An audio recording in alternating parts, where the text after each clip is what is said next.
let's take one central general misunderstanding about sex in long-term relationships. We call it the hot burn versus the slow burn. The hot burn is the quick flare, the instantaneous sexual kindle, the experience we think worth ruining our lives for. The slow burn takes longer to get going. It needs a more intimate, mature knowledge of our lover's body.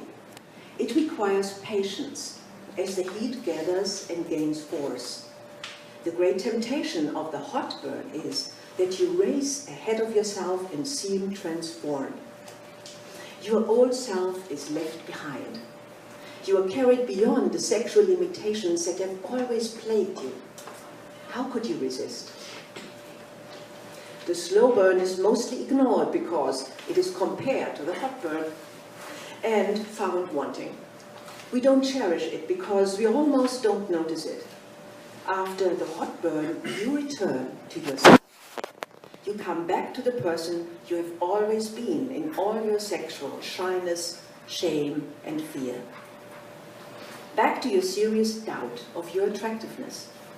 Your body's repressions and secrets speak up again. The slow burn never really gets a chance. Before it can develop, we have to face everything the hot burn has allowed us to leave behind. Poor old slow burn, personally and culturally unrecognized as a possibility of sexual fulfillment.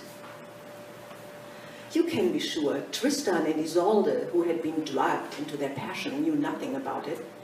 Ditto for Romeo and Juliet, those kids of 13 and 16 with their single burning night together. Antony and Cleopatra, Paris and Helen of Troy, Eloise and Abelard. You didn't even have to know their stories to know how hot they had been burning. But did two women together have to be walled in by those old bedtime stories? Let's think.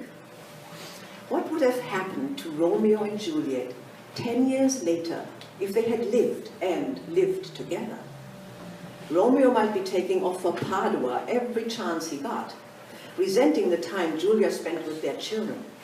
She might have felt that after a day of kids in the house and their own family, another demand on her for intimacy was just too much. Could she have taught Romeo to caress her tired body to sleep? To give her a sexy foot massage that would have melted her to the bone? Lesbian and all other sex manuals are filled with suggestions for lovers to get back into the hot burn.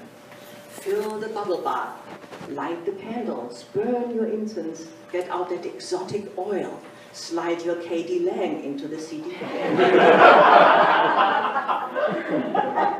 Start with the back rub.